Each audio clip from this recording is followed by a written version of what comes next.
Hello everyone, আসসালামু আলাইকুম। Welcome back to my another new blog. আমি আয়েশা। সবাই কেমন আছেন? আশা করি ভালো আছেন, সুস্থ আছেন। আমরাও আল্লাহর রহমতে সবাই ভালো আছি।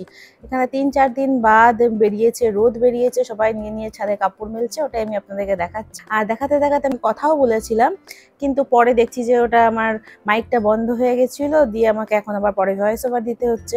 এখানে আমার ছেলেকে ওঠাতে এসেছিলাম, এখানে এই রুম দিয়েও জানলাটা খুলে নিলাম। খুলে নিয়ে দেখছি এই যে গাছটা আমি আপনাদেরকে সবসময় দেখাই, ওর ফুলগুলো সব এত বৃষ্টিতে ঝরে গেছে। তারপর আমি একটুখানি ছাদে যাচ্ছিলাম, কেন কি ৩-৪ দিন ছাদে যেতে পারিনি। আমি ছাদে পুঁইশাক গাছ লাগিয়েছি, তারপর উচ্ছে গাছ লাগিয়েছি, ওগুলো দেখার জন্য। মাঝে এখানে সিঁড়িতে আমার বড় আপা যে গাছগুলো লাগিয়েছে ওগুলো একটু আপনাদেরকে দেখালাম। পুঁইশাক গাছটা এখানে অনেক কটা পাতা আমি নিজেই ছিঁড়ে ফেলে দিয়েছিলাম, কেন কি পাতাগুলো কোনো হলুদ মতন, এই যেমন এগুলো ফ্রেশ পাতা বেরিয়েছে, এরকম পাতা ছিল না, পাতাগুলো এরকম ছোপ ছোপ আর হলুদ হয়ে গেছিলো, আমি ছিঁড়ে ফেলে দিয়েছি। দিয়ে আবার নতুন নতুন কচি কচি পাতা গজাচ্ছে। এগুলো যদি হলুদ হয়ে যায় এগুলোকেও ছিঁড়ে ফেলে দেবো, তাহলে ভালো পাতা বেরোবে আবার। এখানে উচ্ছে গাছটা আমার কত বড় হয়ে গেছে। ছোট্ট বীজ লাগিয়েছিলাম, বীজ শুকিয়ে রেখেছিলাম আমি, সেখান থেকে বীজ লাগিয়েছিলাম। এবার লাঠি দিতে হবে। ওই টবটাতে পুঁই শাকের সঙ্গেই লাগানো ছিল, ওর আমি ওখান থেকে তুলে আলাদা করে এখানে বড় টবে করেছি, যাতে কি ভালো করে গ্রো করে।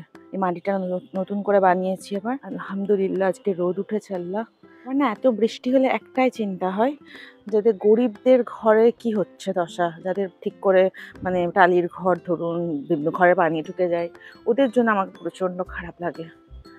আমরা তো আরামসে থেকে যাই, শীত মানে ঠান্ডা ঠান্ডা ওয়েদার এনজয় করি, কিন্তু ওদের জন্য আমাকে খুব একটু মনটা খারাপ হয়।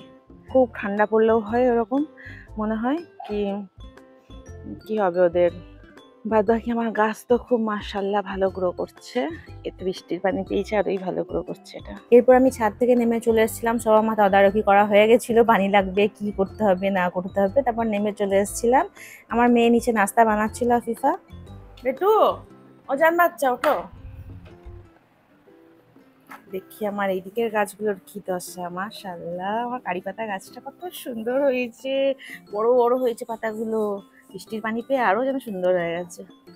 এখানে দেখুন ধনে পাতা গাছটাও কি সুন্দর, খিলা খিলা ধনে পাতাও হয়ে গেছে এগুলো।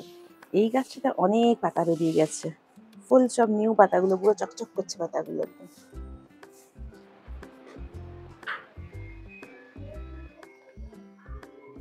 আজকে একদম সিম্পল নাস্তা করেছি, যেটা বানাতে খুব জলদি হয়ে যায় টুক করে। সাফিন আমাকে আবার একটু চা ঢেলে দিও। সকাল সকাল সিম্পল ইজি নাস্তা করে নিই। আজকে আব্বার রুমের বেডের চাদর চেঞ্জ করব, পর্দাগুলোও সব খুলবো। পর্দাগুলো খুব নোংরা হয়ে গেছে, স্ক্রুড্রাইভার টানা হয়নি, স্ক্রুড্রাইভার টানাতে ওটা। এরপর আমি সাফিনের হেল্প নিয়ে একটু লেগেছিল হেল্প। তারপর আমি সব পর্দাগুলো ফাটাফাট খুলে নিয়েছিলাম। খুলে নিয়ে, কেন কি বুয়া মুছবে, তার আগে সব এই কাজগুলো করে নেওয়া খুব জরুরি আছে, পরে করলে পরে অনেক ধুলো পড়ে যায়। সব পর্দা খুলে দিয়েছি, পর্দাগুলো কাচবো, কেচে কালকে টাঙাবো। আর এখানে বিছানা চাদর চেঞ্জ করে নিয়েছি। আলমারিটা দেখি সন্ধ্যেবেলায় যদি পরিষ্কার করতে পারি খুলে, কেন কি আলমারির মাথাটাও খুব ধুলো নোংরা হয়েছে, আর ভেতরটাও খুব অগোছালো হয়ে গেছে। গুছিয়ে রাখার চেষ্টা করি আমি, কিন্তু ওই ইউজ করতে করতে একটু অগোছালো হয়ে যায়। দেখে ট্রাই করবো আজকে এটা একটুখানি ক্লিন করার।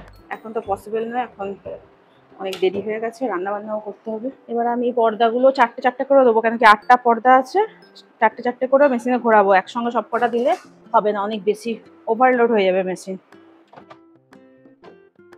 কিরকম নোংরা হয়েছে দেখেছেন, প্রচুর নোংরা হয়েছে। নেটের গুলো স্পেশালি বেশি নোংরা হয়, আর আব্বার পর্দাগুলো তো সব থেকে বেশি নোংরা হয়, কেন কি রাস্তার ধারে ঘরের মধ্যে থাকে না। এখন আমি উচ্ছে গাছটার ব্যবস্থা করছি, লতা পাতা গাছ তো, একে একটুখানি সাপোর্ট দিতে হবে। এই লাঠিগুলো দিয়ে করবো, সাপোর্ট বানাবো। মাটিটা এখন নরমই আছে তো, আরামসে ঢুকে যাবে। এখানে একটা দেবো, এই সাইডে একটা দেবো, আর এই সাইডটা একটা দেবো। চারটে হলে আরো ভালো হতো, কিন্তু চারটে আমি কেটে রেখেছিলাম, একটা কোথায় হারিয়ে গেছে কি জানি। এই লাঠিগুলো চারিদিকে এমনি করে ছড়িয়ে চলে যাচ্ছে তো, এটাকে ভালো করে বেঁধে দেবো, তাকে ভালোভাবে থাকে। ট্রাই করছি, আমি তো কিছুই জানি না, আমার গাছের সম্পর্কে আইডিয়া খুব কম। ইউটিউবে এই ভিডিওগুলো দেখে দেখে শিখি একটু একটু করে। এবারে গাছগুলোকে একটু এটাকে ধরিয়ে দিই, এ নিয়ে নিজেই লতা পাতা হয়ে উঠে যাবে। এখানে ছাদে একটা প্লাস্টিকের ডান্ডা পড়া ছিল, এটাকে এখানে আটকে দিই, তাহলে এটা এখানে ধরে নেবে। এবার আশা করি ভালো করে উঠবে ইনশাল্লাহ। আজকে আমি মাছ রান্না করবো, অনেক দিন বাদ মাছ এসেছিল, কালকে না পরশু মাছ নিয়েছি, সেটা এখনো ধোয়া হয়নি। তো মাছটাকে আমি ফার্স্টে ইঁটে ঘষে নিই, নুন দিয়ে ভালো করে ধুই, একদম ক্লিন পুরো সাদা ধপধপে হয়ে যায়। বলে না মাছ যত ধোবে তত ভালো টেস্ট হয়। আমি এটা আমার মায়ের কাছে শিখেছি যে মাছকে খুব বেশি ধুতে হয়, আর নুন দিয়ে ধুলে মাছের ওই আঁচটে গন্ধটা চলে যায়। তো আমি এখন এগুলো সাটাসাট সব করবো, ঘষে নেবো। খুব একটা বড় নেই গো, ছোটো পাড়ায় আছে। আমাদেরকে যে মাছওয়ালা মাছ দেয় সব ছাড়িয়েই দেয়, মাছের আঁশ ফাঁস সব ছাড়িয়ে দেয়, তো একটু লেগে থাকে, ওটা হালকা একটুখানি ইটেতে ঘষে নিলেই চলে যায়। আমার বাচ্চারা একদম মাছ খেতে ভালোবাসে না, আমার হাজব্যান্ডও নয়, ওদের জন্য না আমার ঘরে মাছ খাওয়া খুব কম হয়। বাপের বাড়ি গেলে মজান ভরে মাছ খাই, ওখানে আমাদের রোজ মাছ হয়, রোজ। বিকজ আমাদের বাড়িতে সবাই মাছ খেতে খুব ভালোবাসে। আমার আব্বু, আমার ছোট ভাইটা আকরাম আবার খেতে মাছ ভালোবাসে না, মা, তারপরে ছোট ভাইয়ের বউ সুমাইয়া, আমাদের আনাস বাবু মাছ খেতে খুব ভালোবাসে, বিল্লি। এখন আমার মাছগুলো সব ঘষা হয়ে গেছে, এবার আমি নুন তো দিয়েই নিয়েছিলাম ফার্স্টেই, নুনটা ভালো করে মাখিয়ে নিই, তাহলে মাছের গায়ে একটা আঁচটে গন্ধ হয়, আর একটা ল্যাসল্যাসানি ভাব হয় না, ওটা চলে যায় একদম। তারপরেও আমি 4-5 বার ধোবো মাছটাকে। একটু নুনটা যখন দেবেন না একটু বেশি করে দেবেন নুনটা। এরপর আমি 5 বার পানি চেঞ্জ করে মাছটা ধুয়ে নিয়েছিলাম, মানে খুবই পরিষ্কার ধোয়া হয়েছিল। আর মাছ চিকেন যাই ধোয়া হোক না কেন, তারপর তো বেসিনটা মাছ ধুতেই হবে, তা নাহলে খুব বাজে একটা গোটা রান্নাঘর দিয়ে গোটা এরিয়াটা দিয়ে বাজে স্মেল ওঠে। তো ধুয়ে সব পরিষ্কার করে নিয়েছিলাম। এই দেখুন কত পরিষ্কার ধোয়া হয়েছে মাছটা, একদম পুরো সাদা হয়ে গেছে না, নিট অ্যান্ড ক্লিন করে দিয়েছি। এবার আমি ফটাফট রান্নাটা করি। আমার সব কিছু কেটে রেডি করা হয়ে গেছে, ঝিঙে পেঁয়াজ, এখানে মাছ মাখিয়ে রেখেছি, টমেটো কাঁচা লঙ্কা সব কেটে রেখেছি, মশলা রেডি করে রেখেছি। এবার ব্যাস ফটাফট খালি রান্না চাপাবো আর হয়ে যাবে। এক সাইডে তেল গরম করতে দিয়ে দিয়েছিলাম, এবার তেলটা গরম হয়ে গেছে, মাছগুলো সব আমি ভাজতে দিয়ে দিয়েছি। যেহেতু ঝিঙে মাছের ঝোল করব, তো মাছটাকে ডিপ ফ্রাই তো করিনি, হালকা একটু ফ্রাই করে নিয়েছিলাম। তারপরে ওই তেলটাই কড়াই থেকে এই পাত্রটাতে ঢেলে নিয়ে এতে হালকা একটু পেঁয়াজটা লাল করে রসুন দিয়েছিলাম, আদা তো দেবো না মাছেতে, দিয়ে রসুনটা ভুনা হয়ে গেলে একটু পানি দিয়ে সব রকমের মশলা দিয়ে নিয়েছিলাম, ধনে জিরে লঙ্কা হলুদ নুন সব দিয়ে ভালো করে মশলাটা কষে নিয়েছিলাম। যতক্ষণ ওদিকে মাছের মশলাটা কষা হচ্ছে, আমি যতক্ষণ এখানে চিকেনটা মাখিয়ে নিই, চিকেন ফ্রাই করবো রাত্রেবেলায়, মাখিয়ে রেখে দিই ফ্রিজে, ইজি হবে। একটু রসুন বাটা দিলাম 1 চামচ মতন, এই 1 চামচ মতন আদা বাটা দিলাম। বেশি কিচ্ছু ইনগ্রেডিয়েন্টস দিই না এটাতে আমি। এই মশলাটা না, চিকেন ফ্রাইয়ের মশলাটা আমার হাজবেন্ড বানিয়ে রেখেছিল অনেক দিন আগে, আমি ইউজই করতে ভুলে গেছিলাম। এই রিসেন্টলি কবার ইউজ করেছি, খুবই টেস্টি হচ্ছে। ওর কাছ থেকে রেসিপিটা যদি আমি পাই তো আপনাদেরকে দেবো। কিচ্ছু দেওয়ার দরকার হয় না, শুধু এই মশলাটা একটু দিয়ে দিলাম, 3 চামচ দেবো, এত ইয়ামি হয় মানে চিন্তার বাইরে। নুন দেবো পরিমাণ মতন, যেহেতু বেশ কিছুক্ষণ ম্যারিনেট থাকবে না, তো নুনটা একটু কমই দেবো, তা নাহলে একদম সেই বেশি নুন হয়ে যাবে। আর একটু লেবুর রস দেবো, ব্যাস, আর কিচ্ছু দেবো না। মাখিয়ে ফ্রিজে ভরে রেখে দেবো, রাত্রেবেলায় খাওয়ার আগে খালি ফ্রাই করে নেবো। মাছ ধুতে গিয়ে না হাতটা কেটে গেছে আমার, দিয়ে জ্বলছে এখন লেবুর রস লেগে। এরপর এটাকে ম্যারিনেট করে নিয়েছিলাম, করে নিয়ে আমি ফ্রিজে ঢুকিয়ে রেখে দিয়েছিলাম। যতক্ষণ চিকেনটা ওদিকে মাখাচ্ছিলাম ততক্ষণ এখানে মশলাটা খুব সুন্দর কষা হয়ে গেছে। এবারে ঝিঙেটা আর আলুটা ঢেলে দেবো, সাথেই টমেটোটাও। টমেটোটা মশলা কষার সঙ্গে এর জন্য দিইনি, কেন কি টমেটোটা একটু মোটা মোটা হয়ে থাকলে না ভাতে মাখিয়ে খেতে খুব মজা লাগে আমার। তো ঝিঙে মাছের ঝোল বানাবো, তো সেরকম মেজারিংয়ের পানি দিয়ে দেবো, যে ঝিঙে আলুটা সেদ্ধও হয়ে যাবে আর হলো থাকবে একটুখানি। এবারে যতক্ষণ ওইদিকে ইয়েটা হচ্ছে, রান্নাটা হচ্ছে মাছ রান্নাটা, ততক্ষণ এখানে পেঁপেটা কেটে নিই।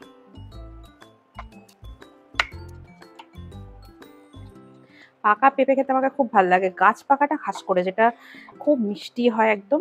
এখনের এইসব পেঁপেগুলোতে তো সব ইঞ্জেকশন দিয়ে ইয়ে করে দেয়, মানে পাকিয়ে দেয়। গাছ পাকা যেটা রিয়েলে হয় সেটা খুব মিষ্টি হয়, ওই পেঁপেটা খেতে খুব ভালো লাগে। আমার আফিফা আগে পেঁপে খেতে চাইতো না একদম, এখন খাই আল্লাহর রহমতে। তারপর এখানে গোটা পেঁপেটাই আমি কেটে নিয়েছিলাম, খুব তাড়াতাড়ি করে ফাস্ট ফরওয়ার্ড করে দেখিয়ে দিলাম আপনাদেরকে, দিয়ে ধুয়ে নিয়ে রেখে দিয়েছিলাম ফ্রিজে ঢুকিয়ে।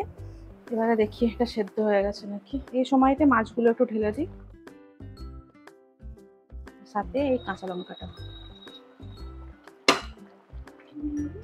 না কমপ্লিট হয়ে গেছে। কিচেন আমি ক্লিন পুরো করে নিয়েছি, গ্যাসও ক্লিন করে নিয়েছি, এখানে সব রেখে দিয়েছি। গোসল করে আসছি, এসে এখন আমি নামাজ ফামাজ পড়ে তারপর খেতে দেবো। আফিফা শুনতে পাচ্ছ না? রাখছি, সালাদটা মাখিয়ে দাও, ঝটপট এবার ভাত বাড়ি। জোরসে খিদে লেগেছে আমাকে। গোসল করে উঠলেই কেন এমনি পাগলের মতন খিদে পাই জানি না। সাফিন চলে এসো বাবু। আজকে আমি একটু বেশি করে ভাত নিয়েছি, অনেকদিন পর মাছ পেয়েছি না, আমার খুব খুশি হচ্ছে দিয়ে। এই যে সিম্পল ঝিঙে আলু মাছ আর শসা দিয়ে পেঁয়াজ দিয়ে সালাদ করেছে আর ভাত। এদের তো আজকে মুখ বেজার হয়ে আছে মনে হয় মাছ হয়েছে বলে না। আফিফার তো মুখ পুরো বেজার হয়ে আছে মাছ দেখে। তারপর আবার মা এরকম মাছ ভাজা করেনি, ঝিঙে মাছ করে দিয়েছে। দুপুরে ঘরেতে রেস্টই করেছিলাম, তারপর নামাজ পড়ানো থাকে, তারপর সন্ধ্যেবেলা এখন 7টার সময় বেরিয়ে এলাম। পড়া বাদ দিয়ে খালি চ্যাটিং দিয়ে পেজ খুলে বসে থাকো। দেখি কি করছিলে? পড়ছিলে? ওকে পড়াচ্ছ? আফিফা পর্দা কটা একটু মেলে দিয়ে এসছিলে বেটা? পর্দা কটা একটু মেলে দিয়ে এসছিলে? এখনো হয়নি, সেই সকাল থেকে বলছি একটু মেলে দিয়েছো না, 4টে পর্দাই তো আছে খালি। পেঁপে খাবো, পেঁপেটা ফ্রিজে ভরে দিলি আফিফা, আবার ঠান্ডা বেশি হয়ে গেল। আর কালকে একটু রুটি বানিয়েছিলাম, আটাটা ছিল বার করি, পরোটা বানাবো, এটা দিয়ে আলুর পরোটা। ওকে চা খাবো না এখন, আমি এই পেঁপেটা খাবো, সেই দুপুরে কেটে রেখেছি। অনেক ঠান্ডা আছে কিন্তু অনেক মিষ্টিও আছে পেঁপেটা আজকে, না সাফিন? আজকে পেঁপেটা হেভি মিষ্টি আছে না? পেঁপেটা অনেক মিষ্টি আছে। আমি আলুর পরোটা বানানোর জন্য আলু সেদ্ধ করতে চাপিয়ে দিয়েছি, এদিকে দুধ চাপিয়েছিলাম, দুধও ফুটে গেছে। এখানে পেঁয়াজ, ধনেপাতা, কাঁচা লঙ্কা সব কুচি করে রেখে দিয়েছি, আর এখানে আটাও ছেনে রেখে দিয়েছি। আজকে আটা দিয়ে আলুর পরোটা বানাবো। এখন 8টা 5 বাজছে, একটু পরে এসে আমি করব। 8:30 পেরিয়ে গেছে, 8:40 বাজছে। নামাজ পড়ে এসে গেছি আমি। এবারে আমি পরোটাটা ফটাফট বানিয়ে নেবো। আলু পরোটাটা, আলুও সেদ্ধ হয়ে গেছে, বন্ধ করে ছেঁকে নিই আলুটাকে। আজকে একটু জলদি ডিনার প্রিপারেশন করছি, কেন কি সাফিনের এক্সাম চলছে, তো ওকে জলদি খেতে দিয়ে শুতে দিতে হবে। আমি এবার পরোটার পুরগুলো সব ভরে রেখে দিয়েছি, এবার ফটাফট পরোটাটা বানাবো। তার আগে ওর জন্য আমি চিকেন ফ্রাইটাও চাপিয়ে নিচ্ছি এক সাইডে।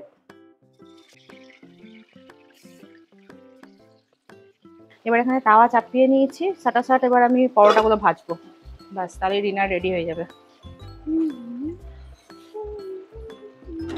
আমি যখনই আলুর পরোটা বানাই তখন একটু বড় বড় বানাই, কিন্তু আজকে একটা এক্সেস বড় হয়ে গেছে। ইচ্ছা করে বড় বানাই কেন জানেন? একটু চালাকি, যাতে একটা খেলে বা দুটো খেলেই, মানে ব্যাটা ছেলে মানুষদের 2টো খেলেই বা 3টে খেলেই পেট ভরে যায়, আর যারা একটা খাবে, আর আমাদের তো একটাতেই মাশাআল্লাহ হয়ে যায়, একদম ফুল হয়ে যায় পেট। যাতে কম বানাতে হয়, কম মেহনত করতে হয়, একটা একটু বেশি বড় করে দিই। আর ছোট ছোট বানালে অনেক বানাতে হয় বাবা। আমি আগে বানাতাম, মানে বেশ মিডিয়াম সাইজের বানাতাম, তো অনেক কটা বানাতে হতো তখন। তারপরে নিজে থেকে এই বুদ্ধিটা আবিষ্কার করলাম, আর না, অমনি করে তো অনেক বেশি খাটনি হয়ে যাচ্ছে, আর বেশিক্ষণ দাঁড়িয়ে থাকতে হয়, আর অনেকক্ষণ দাঁড়িয়ে থাকলে পা খুব ব্যথা করে, কোমর পা সব ধরে যায় একদম।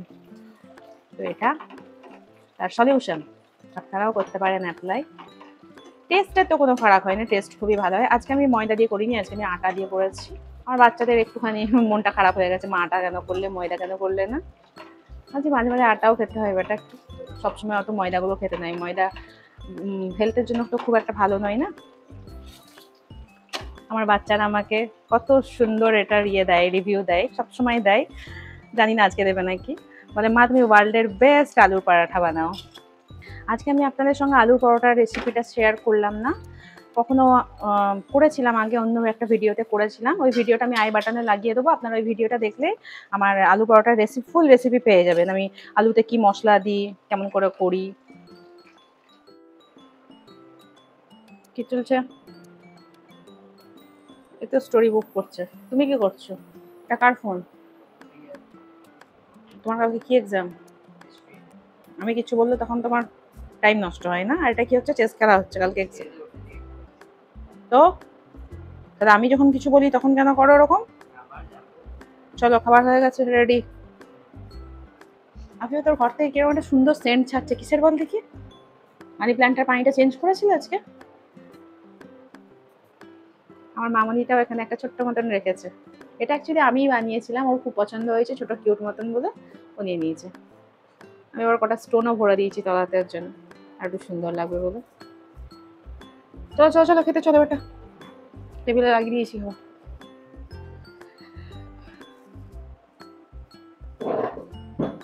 এই আজকে আমাদের মেন পরাঠা, চিকেন ফ্রাই আর দইয়ের রায়তা। এরপর আমরা সবাই ডিনার করে নিয়েছিলাম, খুব মজা লেগেছিল ডিনার, ইয়াম্মি ডিনার হয়েছিল। আর মিস করছিলাম আমার হাজব্যান্ডকে যখন ভালো কিছু বানায়, কেন কি ওর বেচারা ওখানে এত রকম আইটেম তো বেটা ছেলেরা বানাতে পারবে না। তো ঠিক আছে, আর কয়েক মাস ইন্তজার করে নিই। এবার আমার একটা মজার জিনিস আছে। তুমি কি জন্য বসে আছো? যাও সৌকা, যাও সৌকা। আমার এখানে আছে আইসক্রিম, খাবো আমি এখন। আমার বাচ্চারা এনে দিয়েছে, ওরা গেছিল 4 ভাই বোন মিলে আইসক্রিম খেতে, আর আমাদের 2 বোনের জন্য ওরা নিয়ে এসেছিল। ওটা খাবো, আর সাফির নজর দিচ্ছে আমার ওপর, পচা ছেলে। ওটা তো কাল খেয়ে নিয়েছি, ভ্যানিলাটা কালকে খেয়ে নিয়েছি আমি, একটা খেয়েছি, চকলেটটাই আছে। অতি ভাবছি চকলেটটা খেয়ে নিয়েছি, এটা মুড়ে ডাস্টবিনে ফেলো। আফিফা, তুমি কি খাইতে চাও না? ছুটে আসছে, ছুটে আসছে বেচি।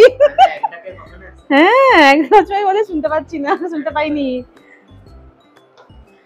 চলে চলে চলে, বাট এক গাল করেই দেবো, ভেবো না যে আমি এক গাদা দেবো।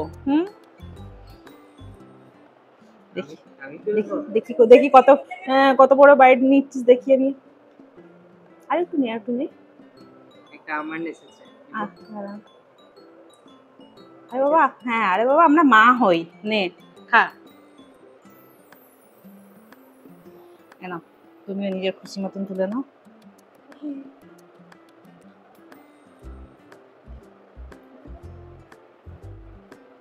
উঠেছিল আমার ফমন কিছু। এরপর আমি আমার আইসক্রিমটা খেয়ে নিয়েছিলাম। তাহলে আমার ভিডিওটা আজকে আমি এখানেই শেষ করছি। সবাই ভালো থাকবেন, সুস্থ থাকবেন, আমাদের জন্য দোয়া করবেন। দেখা হয়ে যাবে নেক্সট কোনো ভিডিওতে। টেক কেয়ার, বাই বাই, আল্লাহ হাফিজ।